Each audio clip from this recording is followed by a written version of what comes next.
Bien, rápidamente, nada más comento que la Industria Nacional de Autopartes es la asociación que representa a todos los fabricantes de autopartes en México, no importando su origen de capital, y que trabajamos muy coordinadamente con las demás asociaciones automotrices de México y con muchas otras alrededor del mundo. Un momento que aquí, esto ya se me bloqueó. Listo. Bien, ya lo decía Luis, el año 96, 2010, perdón, en el año 2017, el mundo tomó su pico de manufactura de automóviles, 96 millones de automóviles, y pensábamos que para estas fechas estaríamos rompiendo el récord de 100 millones. No fue así, el año pasado caímos por obviamente cuestiones conocidas, a 74 millones y estaremos nuevamente creciendo. Aquí lo importante es ver que México ya está en el mapa de importancia de manufactura de automóviles, con 4 millones de automóviles, pero pues no es más allá del 5% de la manufactura mundial. Todavía tenemos mucha oportunidad de crecimiento y seguramente la vamos a estar aprovechando.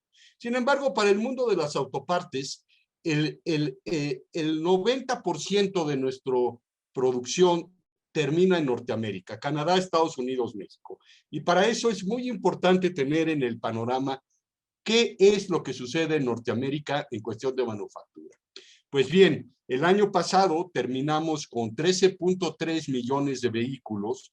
Sin embargo, este año el pronóstico último es de 16.2. Acaba de modificarse a 15.9 por el tema de la carencia o la restricción de disponibilidad de semiconductores en el primer semestre de este año. Pero en el 2022 estaremos nuevamente regresando a los 16.7, 16.6, principalmente motivados por el mercado norteamericano y la compra de vehículos nuevos en ese mercado. Ahora bien, México hoy en día ocupa el 5º lugar de manufactura de autopartes. Pero ¿por qué es este número tan importante? ¿Por qué México en autopartes es tan importante? Si comparamos las 3 regiones de manufactura automotriz en el mundo, como es Asia, en Japón, Corea y China, pues estos países tienen muchas opciones de manufactura de autopartes de bajo costo o intensivas en mano de obra. Está Filipinas, Vietnam, Malasia, Tailandia y algunos otros países del sureste asiático. En Europa están los países de Europa del Este, está Turquía, está Túnez, está Marruecos, en fin, el negocio de autopartes intensivas en mano de obra se divide entre 6, 7, 10, 15 países. En Norteamérica, Canadá, Estados Unidos, pues tienen a México y solamente México. Entonces, Centroamérica está empezando a nacer, pero es muy incipiente. Además, no da la garantía tecnológica y política para instalar grandes empresas. Y Sudamérica, que podría ser un buen competidor para México, por ejemplo, países como Colombia, Ecuador, Perú, están a un océano de distancia del gran mercado de Estados Unidos. Entonces, pues todos esos producción de países como Europa del Este, Turquía, Túnez y Marruecos, todo se concentra en un solo país, que es el nuestro. Y por eso es parte de la razón que la industria de autopartes es líder mundial de la industria de autopartes de México, quiero decir. Ahora bien, ¿qué tan competitivos, cuando hablamos de país de bajo costo, qué tan competitivo sigue siendo México? Como pueden ver aquí, un estudio que realizó todavía la oficina de ProMéxico antes de que fuera cerrada, desafortunadamente para todos los mexicanos, una empresa promedio de 700 empleados, que es una planta mediana, que tiene una mezcla de empleados directos e indirectos, supervisores, ingenieros, en los países del este de Europa tiene un costo aproximadamente de 6, 7 dólares por hora. China, ya sabemos que es más caro ya que México. Sin embargo, México anda en el entorno de 4 dólares por hora. Países del sureste asiático son todavía mucho más económicos que México, es decir, México se mantiene en un promedio dentro de los países, digamos, intensivos de mano de obra y de bajo costo. ¿Qué tanto es el tamaño de la industria de autopartes en México? Estamos iniciando a hacer un mapeo intenso de todas las fábricas de autopartes que tienen que ver con esto. Sin embargo, nuestros números en este momento indican que aproximadamente hay 600 empresas de Tier 1 que abastecen no solamente a las empresas que están instaladas en México, también a algunas empresas y muchas de ellas instaladas en Estados Unidos. Y aproximadamente 900 a 1000 empresas Tier 2, Tier 3 y demás. Entonces, aproximadamente 1500 centros de trabajo dedicados a la industria de autopartes en México, y de los cuales un 35% son de capital mexicano, que es importante, principalmente Tier 2, y después tenemos una mezcla muy sui generis y muy importante de empresas americanas, canadienses, europeas, alemanas y francesas, y asiáticas, principalmente japonesas y algunas coreanas que han llegado. Esto nos da una diversidad impresionante, porque en muy pocos países de otros lados tienen esta gran diversidad que nosotros hemos aprovechado en aprender las técnicas de manufactura que hay de los americanos, de los japoneses, de los alemanes, y cuando un ingeniero, un técnico, un obrero incluso va caminando de una empresa americana a una japonesa, pues se va llevando el conocimiento de la americana a la japonesa, adquiere la japonesa, se va a la alemana.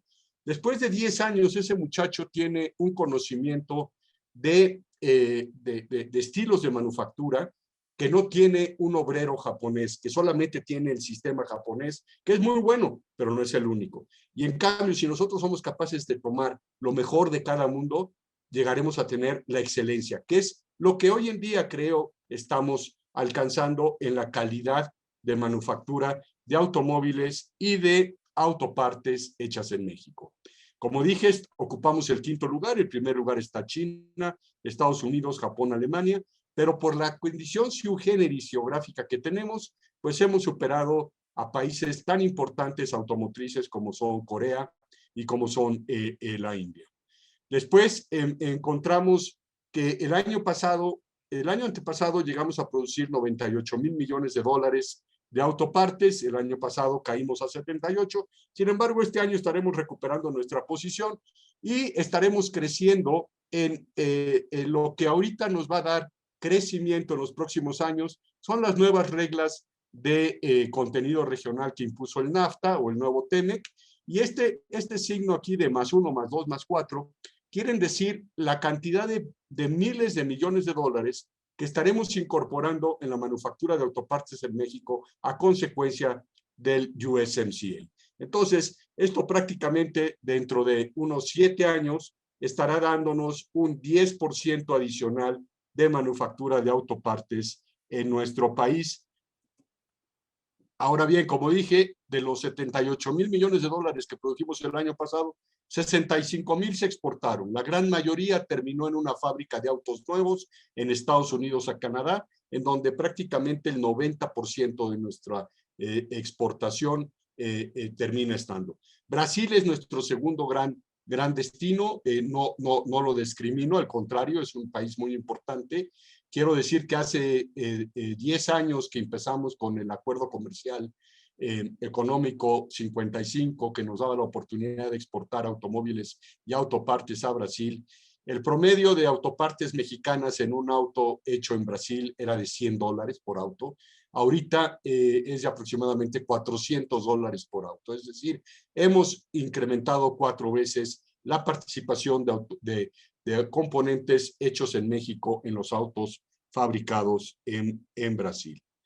Luego, la exportación hacia Estados Unidos de autopartes en el 2019 llegó a ser de 70,000 millones de dólares, mientras que automóviles en dinero llegó a ser 58,000 millones y tractocamiones 13,000. Lo que quiero decir con esto es de que el valor de las autopartes que se exportan a Estados Unidos es tan grande como la exportación de automóviles y tractocamiones juntas. Es decir, somos prácticamente el 50% del volumen de exportación de la industria automotriz hacia nuestro gran mercado, que es Estados Unidos. Luego, ¿qué tenemos que trabajar en la red de abastecimiento en México? En un país desarrollado como es Estados Unidos, como es Japón, obviamente con Toyota, o como es Alemania, tienen un país desarrollado donde están todos los fabricantes de OEM, los Tier 1, Tier 2, y es un perfecto triángulo en donde en cada layer, en cada nivel, hay más proveeduría que en el previo. En México tenemos un rombo en donde el nivel Tier 2 es menor que el Tier 1 en calidad y en cantidad, por lo cual deberíamos de estar prácticamente al menos en el mismo volumen de manufactura. Sin embargo, hay mucho que hacer. ¿Y qué es lo que tenemos que hacer para convertir esto en un triángulo? Pues inversión extranjera directa y vincular a las empresas que ya están en México con otros Tier 1, con otros OEMs.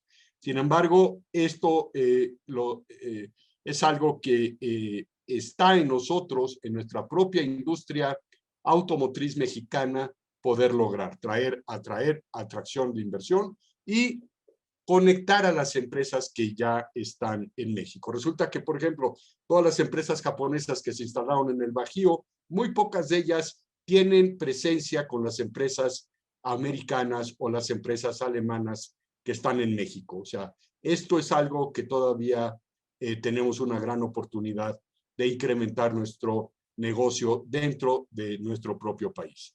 Ahora bien, no solamente en el tema de manufactura es en donde la industria de autopartes y la industria automotriz está creciendo.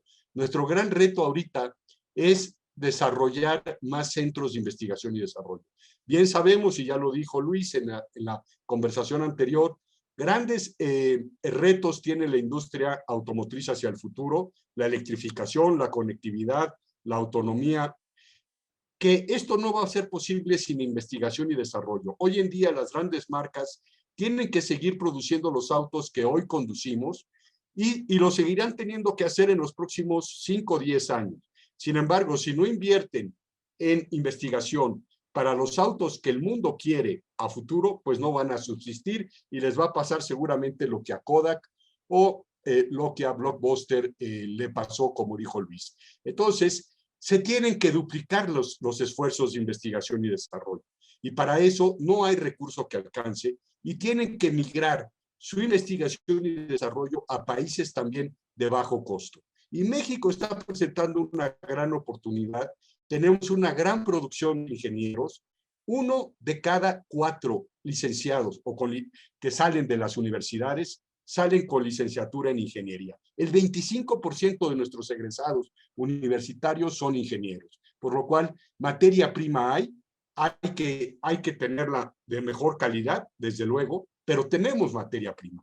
Y esto se demuestra con esta serie de centros de investigación y desarrollo en donde están empresas tan importantes como Ford, como Chrysler, como Nissan, como General Motors, como Volkswagen, pero también hay muchísimas empresas de autopartes que han estado incrementando sus capacidades de investigación y desarrollo. El mejor ejemplo es Aptiv en Ciudad Juárez, que fue el primero que apostó por México cuando era Delphi, y también Continental, que ha sido el de mayor crecimiento en los últimos años, que prácticamente se ha duplicado en los últimos 5 años, y que hoy por hoy está llevando investigación y desarrollo en su centro de Querétaro, no solamente para autos actuales, están trabajando en temas de movilidad autónoma, desarrollos de software, que nos hace sentirnos a todos los autopartistas de México muy orgullosos. Ahora bien, ¿qué es lo que necesitamos para el futuro? ¿Qué necesitamos en el corto plazo? Pues bueno, ¿cuáles son las oportunidades que tenemos enfrente? Las nuevas reglas de origen, desde luego, eso definitivamente va a hacer que empresas japonesas, coreanas, alemanas migren hacia Norteamérica. Habrá que competir contra el sur de Estados Unidos para ser atractivos. También la guerra comercial entre Estados Unidos y Asia, que parece que no se resuelve, ni creo que se vaya a resolver, nos va a seguir teniendo como un punto atractivo para las empresas asiáticas, especialmente chinas, para incorporarse a México. Y luego la siempre carrera de costos que tienen las fábricas de automóviles de buscar mejores o más ahorros. Ahorita tenemos enfrente de nosotros un tema que es el incremento de las materias primas. Hemos vivido en los últimos 6, 7 años, 10 años con un costo de materias primas de acero, de aluminio, de cobre, que son los principales, y de resinas plásticas, que son los principales insumos de materia prima de un automóvil, a un bajo costo, sinceramente a un bajo costo. Y creo que empieza a haber un detonante de incremento de costos de materia prima, que seguramente va a ser también un detonante de presión hacia las empresas de autopartes a reducir costos. Entonces, México siempre ofrece una oportunidad en ese sentido. Ahora, no todo es gratis. ¿Qué tenemos que hacer en este país y qué estamos haciendo a través de las diferentes cámaras automotrices en México? Pues primero pelear y seguir luchando para tener un país competitivo. Un país competitivo en la generación de energía de bajo costo. Mucho se está hablando al respecto. Una paz laboral que tenemos que llevar a cabo y tenemos que blindar al país en el tema de nuestras obligaciones en el Tratado de Libre Comercio en el capítulo 23. Ya estamos trabajando para llevar a cabo esta situación. Alguna política de incentivos de inversión. Estamos peleando principalmente, nuestro mayor competidor hoy en día es el sur de Estados Unidos. Tienen incentivos fiscales muy importantes y el costo de energía más bajo de la región. Y seguridad, todos queremos este tema. Ahora, con la promoción de esta inversión, desafortunadamente con la salida de ProMéxico, nadie está haciendo una promoción adecuada en Estados Unidos, en Europa, en Asia, sobre qué se tiene que hacer para venir a México. Estamos trabajando con diferentes organismos. El grupo de empresas de parques industriales está trabajando, así como los estados del norte, para buscar tener unas oficinas de representatividad en esos países para poder atraer la inversión extranjera y poder captar esa importante inversión. Y por último, pues seguir invirtiendo en educación. Necesitamos tenemos, como dije, suficientes ingenieros y técnicos. Lo que necesitamos es que sean mejores. Y para eso estamos trabajando también con instituciones educativas. Estamos trabajando con el CONALEP para poder incorporar algunas tecnologías de educación hacia ellos, para que los técnicos que están egresando de estas escuelas importantes de México tengan mejor capacidad y nos ahorre mucho dinero y mucho tiempo en las empresas de autopartes y automotrices en la educación de estos muchachos recién egresados.